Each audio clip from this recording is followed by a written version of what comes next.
안녕하세요. 오늘을 더 건강하게, 건강한 오늘입니다. 아마 집에서 먹다 남은 이것을 버리는 분들이 많으실 것 같습니다. 저도 이걸 알기 전까지는 별 생각 없이 버려왔는데요.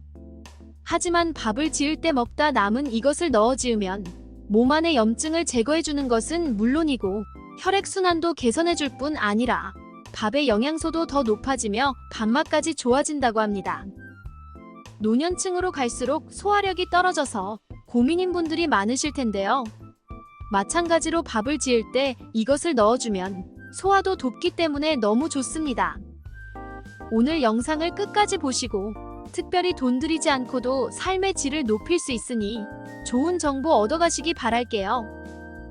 요즘 건강을 위해 잡곡밥을 해드시는 분들 많으시죠? 특히 현미밥은 흰쌀밥보다 훨씬 몸에 좋다고 하죠. 그렇지만 아무리 몸에 좋다는 현미밥이라도 잘못 먹으면 독이 되기도 한다는 사실 알고 계셨나요? 아니, 몸에 좋다는 현미가 대체 무슨 일일까요? 바로 현미에 함유된 피틴산이라는 물질 때문인데요. 피틴산은 우리 몸에 약이 되기도 독이 되기도 합니다. 우선 피틴산의 좋은 점을 살펴보면 중금속 배출과 활성산소 배출을 도와주고요. 암세포의 증식을 억제하는 효능이 있습니다. 또한 혈당 조절 능력을 높여주고 나쁜 콜레스테롤 및 중성 지방의 농도를 감소시켜주는 효과도 있죠. 하지만 피틴산의 문제점도 있습니다. 한국과학기술원에서 진행된 연구에 의하면 피틴산은 소장의 칼슘 흡수를 억제해 골다공증을 유발할 수 있는 것으로 나타났기 때문입니다. 또 다른 문제점은 피틴산이 중금속뿐만 아니라 몸에 꼭 필요한 미네랄도 몸 밖으로 내보낸다는 점입니다. 현미가 미네랄도 빠지게 만든다니 그럼 현미를 먹지 말아야 되는 것일까요? 앞서 말씀드린 대로 현미에는 장점 또한 많기 때문에 자신의 체질에 맞게 어떻게 얼마나 먹느냐가 정말 중요한데요.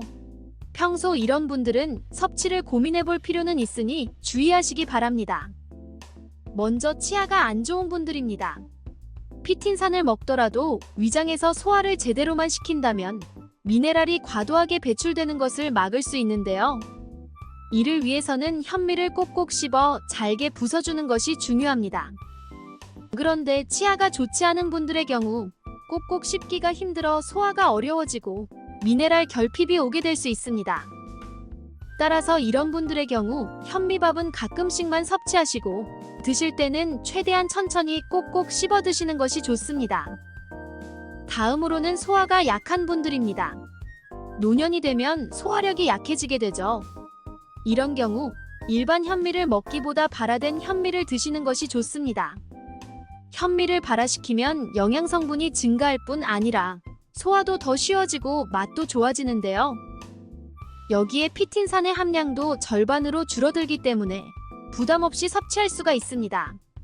하지만 철분, 결핍성 빈혈이 심한 분들은 아무리 현미밥을 꼭꼭 씹어 먹는다고 해도 철분의 손실이 생길 수 있기 때문에 특별히 주의하시길 바랍니다.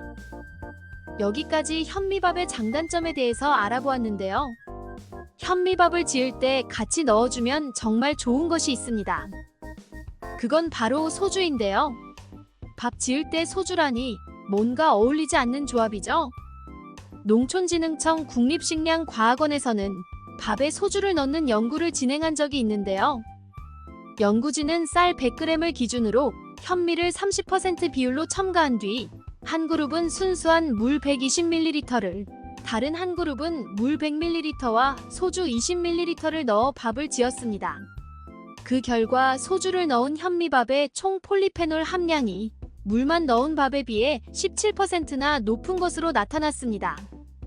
폴리페놀은 우리 몸에 들어오면 세포를 보호하고 외부 유해 물질을 제거해줍니다.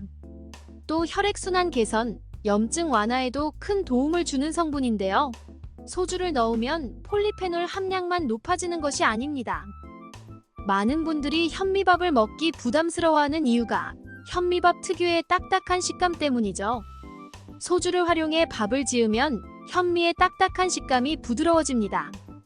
이는 알코올이 섞이면 물보다 끓는 점이 낮아져 더 빨리 끓기 시작하기 때문입니다. 아무리 그래도 밥에서 술맛이 날까봐 걱정되실 수 있는데요. 알코올은 끓는 과정에서 모두 날아가기 때문에 전혀 걱정하실 필요가 없습니다. 이런 소주의 놀라운 효능을 보려면 현미밥이나 잡곡밥을 하실 때 2인분을 기준으로 소주 2잔을 넣고 조리해 주시면 되고요. 밥을 지을 때 압력밥솥 대신 일반 밥솥을 사용하시면 고온에 의한 영양성분 파괴가 줄어들어 폴리페놀의 함량을 더 높일 수 있습니다. 오늘 준비한 내용은 여기까지입니다. 오늘 영상이 도움이 되셨다면 구독과 좋아요 눌러주세요. 그럼 오늘 하루도 건강하시고 행복하세요.